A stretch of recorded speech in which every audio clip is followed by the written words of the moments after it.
جو تجارت بڑی خوبصورت ہے، اور وہ تجارت سب سے نفع مند ہے، اور وہ تجارت ہے اللہ نے فرمایا کہ اس میں کسی قسم کا گھاٹا نہیں ہے، کوئی نقصان نہیں ہے، اس میں کبھی خسارہ تھا۔ اور وہ کیا ہے؟ یا ایہا الذین آمنوا، اے ایمان والو، هل ادلکم علی تجارت، کیا میں ایسی تجارت کی طرف تمہاری رہنمائی نہ کروں جو تمہیں دردناک قسم کے عذاب سے بچا لے؟ یہ ہے کہ تؤمنون باللہ ورسولہ، اللہ پر ایمان لاؤ، رسول پر، اللہ کے راستے میں جہاد کرو اپنے مال کے ساتھ، اپنے ساتھ، یہ تمہارے لیے بہتر ہے اگر تم جانتے ہو۔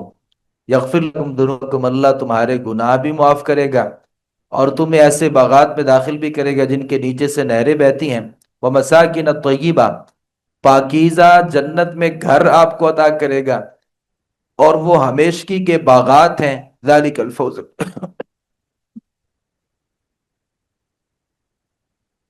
ذالک الفوز العظیم، یہ بہت بڑی کامیابی ہے۔ وَأُخْرَى تُحِبُّونَهَا، اور اللہ ایک اور چیز بھی جو آپ بڑی پسند کرتے ہو وہ بھی آپ کو دے گا، وہ کیا ہے؟ نصر من اللہ وفتح قریب، اللہ کی مدد اور قریب فتح، اللہ رب العالمین یہ بھی آپ کو عطا کرے گا۔ لیکن اس کے لیے ضروری کیا ہے؟ اللہ، اس کے رسول پر ایمان لانا ہے، اپنے مال اور اپنی جان کے ساتھ جہاد کرنا ہے۔ یہ سارے کام کرو گے تو اللہ رب العالمین آپ کو فتح عطا کریں گے۔ سورۃ الجمعہ ہے، آگے نبی کریم صلی اللہ علیہ وسلم جو ہے، یہ سیدنا ابو ہریرہ رضی اللہ عنہ فرماتے ہیں، انی سمعت وسلم یقرأ بہما یوم الجمعہ، نبی کریم صلی اللہ علیہ وسلم سورہ منافقون اور سورہ جمعہ، کبھی کبھار یہ جمعہ کی جو نمازیں ہیں ان میں ان کی تلاوت کیا کرتے تھے۔ اللہ تعالیٰ نے اس سورہ مبارکہ میں نبی کریم صلی اللہ علیہ وسلم کا تذکرہ کیا کہ هو الذی بعث فی الامیین رسولا، اللہ تعالیٰ نے ان ان پڑھوں میں سے ایک رسول بھیجا ہے جو انہی میں سے رسول ہے، ان کے اوپر تلاوت کرتا ہے اللہ تعالیٰ کی آیات کی، ان کا تزکیہ کرتا ہے، انہیں کتاب و حکمت کی تعلیم دیتا ہے، اور اس سے پہلے جو لوگ تھے وہ گمراہ تھے، تو یہ رسول کی ذمہ داریاں ہیں۔ تو اللہ رب العالمین نے یہاں یہودیوں کا ایک تذکرہ کیا کہ یہودی جو تھے نا، مثل الذین حملوا التوراۃ ثم لم يحملوها كمثل الحمار يحمل اسفارا، ان لوگوں کی مثال جن پر تورات کا بوجھ ڈالا گیا، انہوں نے اسے نہیں اٹھایا، گدھے کی مثال کی طرح ہے جو کئی کتابوں کا بوجھ تو اٹھائے ہوئے ہے۔ ان لوگوں کی مثال بری ہے جنہوں نے اللہ کی آیات کو جھٹلایا، اور اللہ ظالموں کو ہدایت نہیں دیتا۔ کچھ لوگوں کے پاس علم تو بہت زیادہ ہوتا ہے، کتابیں بھی بہت زیادہ ہوتی ہیں، کتابوں کا علم بھی زیادہ ہوتا ہے، گھر میں لائبریریاں بھری ہوتی ہیں، لیکن عمل نام کی کوئی چیز نہیں ہوتی۔ ان کی مثال گدھے جیسی ہے۔ گدھا کتابوں کو اٹھا تو سکتا ہے لیکن کتابوں سے رہنمائی حاصل نہیں کر سکتا۔ تو یہ گدھے کا جو کام ہے یہ یہودیوں کا کام تھا، اور مسلمانوں کو اس کام سے اجتناب کرنا چاہیے۔ آگے اللہ تعالیٰ نے جمعہ کا تذکرہ کیا، یا ایہا الذین آمنوا اذا نودی للصلاۃ، ایمان والو جب نماز کے لیے اذان دی جائے تو فسعوا الی ذکر اللہ، اللہ کے ذکر کی طرف لبکو، ذالکم خیر لکم ان کنتم تعلمون، یہ تمہارے لیے بہتر ہے اگر تم جانتے ہو۔ کچھ لوگوں نے کہا کہ اذان جمعہ کے بعد جو کاروبار ہے یہ حرام ہو جاتا ہے۔ یہ صحیح ہے بات کہ کاروبار نہیں کرنا چاہیے، اور بعض لوگوں نے یہ بھی کہا کہ جو اس کے بعد خرید و فروخت کے ذریعے جو پیسے آتے ہیں وہ کھانا جائز نہیں ہے، ان کا استعمال کرنا جائز نہیں ہے۔ تو بہر صورت یہ باتیں تو درست ہیں کہ اذان جمعہ کے بعد کاروبار نہیں کرنا چاہیے، اللہ رب العالمین نے روکا ہے۔ اور جب نماز پڑھ لو، فانتشروا فی الارض وابتغوا من فضل اللہ، پھر زمین میں پھیل جاؤ اور اللہ کے فضل کو تلاش کرو۔ تو جمعہ کا جو دن ہے یہ باعث برکت ہے، مسلمانوں کی عید کا دن ہے، اس میں کاروبار کرنا چاہیے، اور بہت اچھے طریقے سے کرنا چاہیے، اللہ کے فضل کو تلاش کرنا چاہیے۔ اللہ نے یہاں پہ اس بات کا ذکر کیا ہے کہ زمین میں پھیل جاؤ اور اللہ کے فضل کو تلاش کرو، تو جمعہ کے بعد جو ہے وہ کاروبار کرنا چاہیے، جمعہ کے دوران جو ہے وہ نہیں کرنا چاہیے۔ آگے سورۃ المنافقون ہے۔ آپ کو پتا ہے کہ مدینہ میں بڑے سارے منافقین تھے، مکہ میں تو منافقین نہیں تھے، یہی وجہ ہے کہ مکی صورتوں میں منافقین کے تذکرے نہیں ہیں، مدنی صورتوں میں منافقین کے تذکرے ہیں، اور مدینہ میں بہت سارے منافقین تھے۔ رئیس المنافقین تھا عبداللہ جو تھا، اور اس سے آگے کئی سارے اس کے لوگ تھے۔ تو یہ جو منافق تھے نا، یہ نبی صلی اللہ علیہ وسلم کے پاس آتے اور آ کے قسمیں اٹھاتے، اور قسمیں اٹھا کے کہتے کہ آپ اللہ کے رسول ہیں، ہم آپ کو اللہ کے رسول مانتے ہیں، اور ہم آپ کے شانہ بشانہ کھڑے ہیں، جہاں آپ کو ہماری ضرورت ہوگی ہم آپ کے ساتھ، آپ ہمیں اپنے ساتھ پائیں گے۔ تو اللہ فرماتے ہیں اذا جاءک المنافقون، جب منافق آپ کے پاس آتے ہیں نا، قالوا نشہد انک لرسول اللہ، آگے پتہ کیا کہتے ہیں؟ ہم اس بات کی گواہی دیتے ہیں کہ آپ اللہ کے رسول ہیں۔ اللہ فرماتے ہیں اللہ بھی جانتا ہے کہ آپ اللہ کے رسول ہیں۔ واللہ یشہد ان المنافقین لکاذبون، اللہ فرماتے ہیں جیسے منافق گواہی دیتے ہیں نا کہ آپ اللہ کے رسول ہیں، اللہ کہتے ہیں میں بھی اس بات کی شہادت دیتا ہوں کہ جو منافق ہے نا یہ جھوٹے ہیں، انہم لکاذبون، یہ منافق جھوٹے ہیں۔ اتخذوا ایمانہم جنۃ فصدوا عن سبیل اللہ، انہوں نے اپنی قسمیں اٹھا رکھی ہیں، بات بات پہ قسم اٹھاتے ہیں اور قسم کو اپنے لیے ڈھال بنا لیا ہے، تو لوگ ان کی باتوں کے اوپر یقین کر لیتے ہیں، جبکہ اللہ فرماتے ہیں یہ ایسے لوگ ہیں جو ایمان لاتے ہیں ثم کفروا، پھر یہ کفر کرتے ہیں، فطبع علی قلوبہم، تو اللہ رب العالمین فرماتے ہیں کہ ان کے جو دل ہے نا ان کے اوپر مہریں لگا دی گئی ہیں، لہذا یہ ایمان نہیں لائیں گے۔ وَإِذَا رَأَيْتَهُمْ تُعْجِبُكَ أَجْسَامُهُمْ، اللہ تعالیٰ فرماتے ہیں منافق ہے نا، آپ ان کو ان کے جسم دیکھیں بڑے خوبصورت نظر آئیں گے، بات کریں گے تو ان کی بات کرنے کا طریقہ اور سلیقہ بڑا خوبصورت ہے، لیکن ہیں یہ منافق، اور ان کی پہچان آ جاتا ہے نا،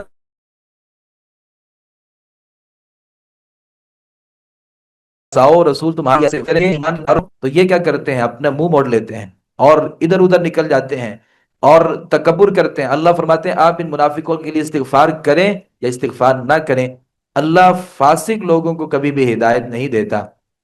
تو آگے اللہ رب العالمین نے ایک بڑی خوبصورت بات کا ذکر کیا ہے، اور موت سے پہلے پہلے اللہ رب العالمین فرماتے ہیں اللہ کے راستے میں اگر کچھ دے سکتے ہو نا، اللہ کے راستے میں دو۔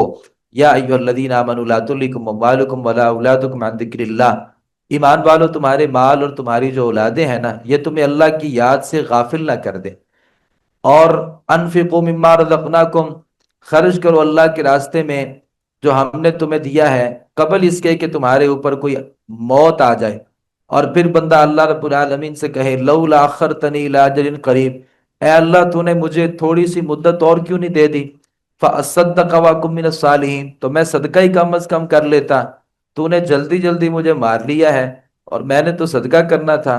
انسان مرنے کے بعد اللہ رب العالمین سے کہے گا اللہ مجھے تھوڑی سی مہلت دیتا تو میں صدقہ کر لیتا، واکم من الصالحین، اور میں کوئی اچھے بندوں میں شامل ہو جاتا، نیک کام کر لیتا، لیکن ایسا نہیں ہوگا۔ آگے اللہ رب العالمین نے سورۃ التغابن کا ذکر کیا ہے، الم یاتکم نبأ الذین کفروا من قبل فذاقوا وبال امرہم، اللہ فرماتے ہیں کیا تمہارے پاس ان لوگوں کی خبر نہیں آئی جنہوں نے اس سے پہلے کفر کیا، اپنے کام کا وبال چکھا، ان کے لیے دردناک عذاب ہے۔ حقیقت یہ ہے کہ ان کے پاس ان کے رسول واضح دلیلیں لے کر کے آئے تھے، تو انہوں نے پتہ کیا کہا، انہوں نے کہا کہ ابشر یہدوننا، وہ ہمارے جیسا ہی تو ایک بشر ہے، کیا وہ ہماری رہنمائی کریں گے؟ فکفروا، انہوں نے انکار کیا، وتولوا، منہ موڑ لیا، واستغنى اللہ، اور اللہ رب العالمین جو ہے بے پرواہ ہے، واللہ غنی حمید، اور اللہ رب العالمین غنی ہے اور تعریف والا ہے۔ آگے سورۃ الطلاق ہے، اللہ تعالیٰ نے اس سورہ طلاق میں طلاق جو دینے کا طریقہ ہے اس کا ذکر کیا ہے، اور طلاق کے کچھ احکامات کا ذکر کیا ہے۔ ویسے طلاق ناپسندیدہ عمل ہے، لیکن خامد اور بیوی کی جب آپس میں نہ بن پاتی ہو اس صورت میں طلاق دینا زیادہ بہتر ہوتا ہے، یعنی آپ نے سلو کی، خاندان نے سلو کروائی، سارے طور طریقے اختیار کیے، اس کے باوجود بھی آپس میں نبھا نہیں ہوتا، تو اس صورت میں چاہیے خامد کو کہ اپنے بیوی کو طلاق دے دے، اور اگر خامد طلاق نہیں دیتا عورت کو چاہیے کہ وہ خلا لے لے، ضروری نہیں ہے اور یہ کہیں قرآن حدیث میں نہیں لکھا کہ جہاں نکاح ہو جائے تو ساری زندگی وہیں پہ گزارنی چاہیے۔ بہت سی ایسی مثالیں ہیں، لوگ اپنے گھروں کو برباد کر لیتے ہیں، اپنے بچوں کو برباد کر لیتے ہیں، لیکن وہ جو الجھنیں ہیں وہ ختم نہیں کی جاتی۔ جہاں نہیں بن پاتی تو اللہ رب العالمین نے طلاق کا ایک آپشن رکھا ہے، اسے اختیار کرنا چاہیے۔ ممکن ہے کہ خامند کی اگر اس کے ساتھ نہیں بنی تو نیا نکاح کرے اور اس عورت کے ساتھ اس کا نباہ ہو جائے، اور یہ عورت جو اس کے ساتھ نہیں بنا پائی ممکن ہے کسی نئے خامند کے ساتھ اس کا اچھے طریقے سے ایک معاملہ جو ہے وہ ہو جائے۔ تو اللہ رب العالمین نے یہاں طلاق کے حوالے سے ذکر کیا کہ جو طلاق ہے نا، یہ طہر میں طلاق دینی چاہیے، حالت حیض میں طلاق نہیں دینی چاہیے، اور ایسے طہر میں طلاق دینی چاہیے جس میں خامند نے اپنی بیوی سے صحبت نہ کی ہو، اور طلاق دے اور کوشش کرے کہ اس طلاق کے وقت دو گواہ بھی موجود ہوں۔ البتہ یہ نہیں ہے کہ گواہ موجود نہیں ہوں گے تو طلاق معتبر نہیں ہوگی، طلاق ہو جائے گی، لیکن بہتر ہے کہ گواہوں کی موجودگی میں طلاق دے۔ ایک موقع پر ایک طلاق دیں، اکٹھی تین طلاقیں نہ دیں۔ ایک طلاق اور دو پہلی اور دوسری طلاق کی عدت جو ہے وہ 3 حیض تک یا 3 مہینے یا وضع حمل ہے۔ پہلی اور دوسری طلاق کے بعد خامند عدت کے دوران اپنی بیوی سے رجوع کر سکتا ہے، وہ قولی بھی ہو سکتا ہے، فعلی بھی ہو سکتا ہے۔ اگر آدمی نے اپنی بیوی کو ایک طلاق دی اور 3 مہینے گزر گئے اور اس نے رجوع نہیں کیا اور 3 مہینے سے زیادہ وقت گزر گیا، اب یہ اس سے رجوع کرنا چاہتا ہے تو اس سے نئے طریقے سے اس کا نکاح ہو جائے گا، اور وہ تجدید نکاح کی صورت میں تجدید نکاح کی صورت میں وہ بیوی اس کے پاس دوبارہ آ سکتی ہے۔ تو یہ ایک طریقہ ہے۔ اور اگر یہ آدمی اپنی ساری طلاقیں دے دیتا ہے اور ایک طلاق کے بعد رجوع کرتا ہے، پھر دوسری طلاق دیتا ہے، پھر رجوع کر لیتا ہے، پھر تیسری طلاق دیتا ہے، اب دوبارہ اس کے پاس رجوع کا جو اختیار ہے وہ نہیں ہے۔ البتہ کسی آدمی نے اگر ایک طلاق دی بلکہ اکٹھی 3 طلاقیں دے دی تو اس صورت میں اس کی ایک ہی طلاق ہوگی۔ صحیح مسلم کی حدیث ہے، کان الطلاق علی عہد رسول اللہ صلی اللہ علیہ وسلم و ابی بکر و سنتین من خلافت عمر طلاق الثلاث واحدہ۔ دور نبوی میں ابو بکر رضی اللہ عنہ کے دور میں عمر رضی اللہ عنہ کی خلافت کے پہلے 2 سال تک 3 طلاقیں ایک ہی شمار ہوا کرتی تھیں۔ بعد میں عمر رضی اللہ عنہ نے 3 طلاقوں کو 3 شمار کیا، لیکن اس کے بعد پھر انہوں نے رجوع کر لیا، اور ان کی آخری زندگی میں عمل یہی تھا کہ وہ 3 طلاقوں کو ایک طلاق ہی شمار کیا کرتے تھے۔ تو جن لوگوں نے کہا کہ 3 طلاقوں سے 3 طلاقیں ہی ثابت ہو جاتی ہیں، تو یہ قرآن و حدیث کے برخلاف ایک موقف ہے، اور اس کی کبھی بھی حوصلہ افزائی نہیں ہونی چاہیے۔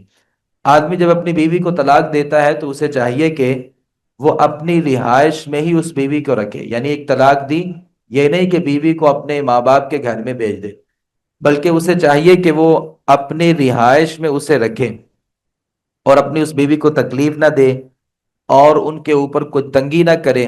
اگر وہ حاملہ ہے تو اس کے اوپر خرچ کرے یہاں تک کہ وہ وضع حمل ہو جائے۔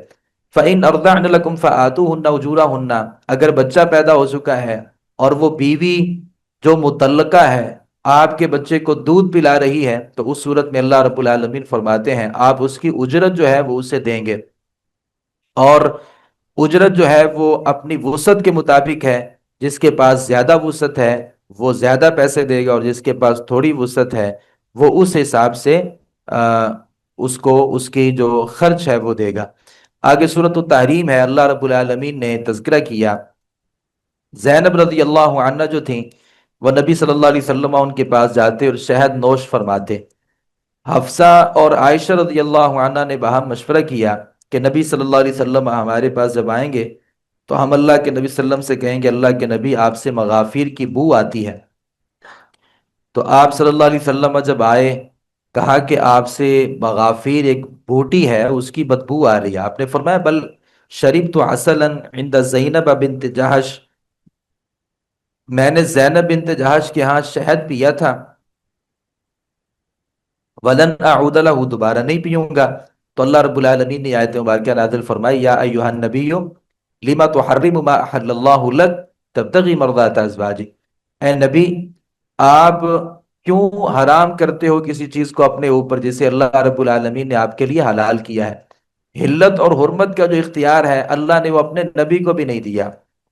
جائے کہ ہم یہ سمجھیں کہ فلاں جو ہے اس نے کہہ دیا کہ یہ جائز ہے اور فلاں نے کہہ دیا کہ یہ حرام ہے، اور ہم یہ سمجھیں کہ ان کی حلت اور حرمت میں ہم ان کی پوری بات مانیں گے۔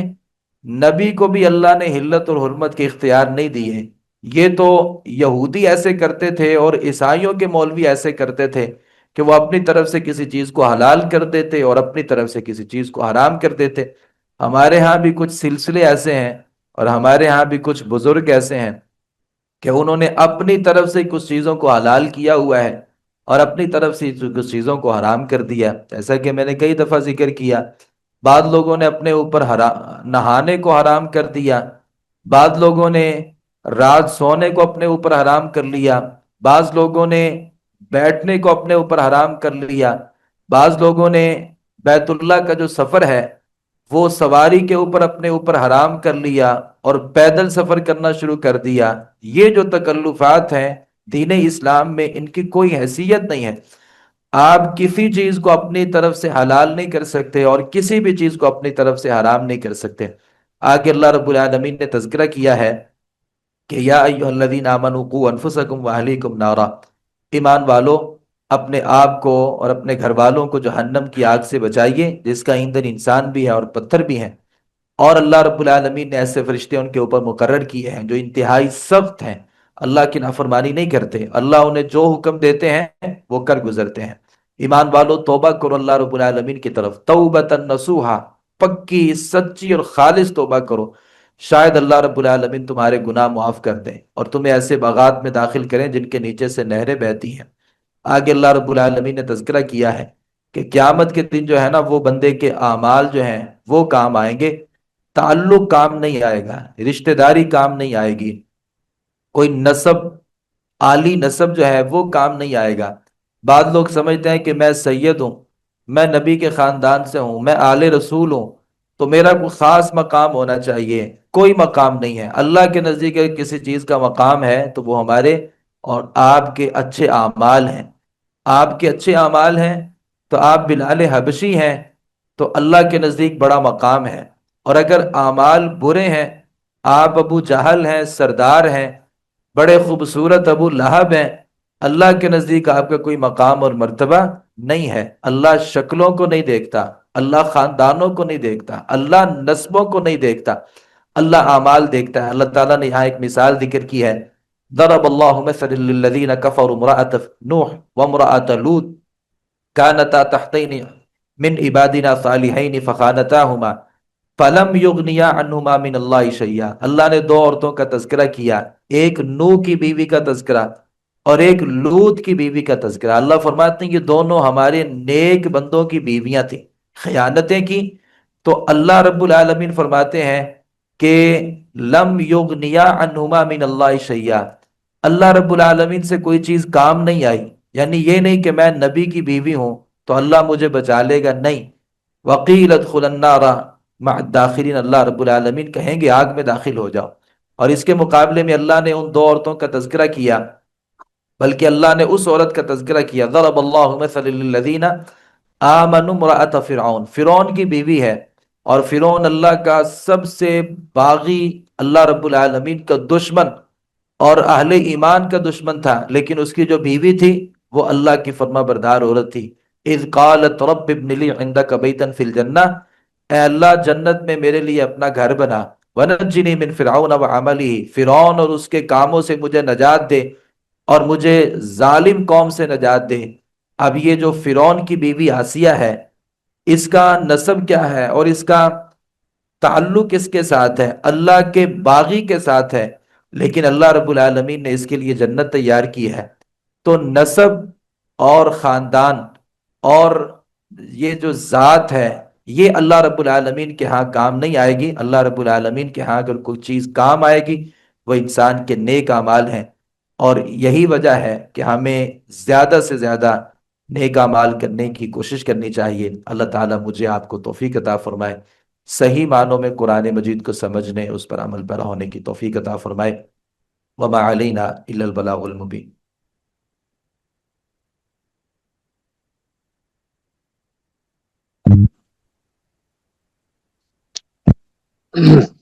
السلام علیکم ورحمۃ اللہ۔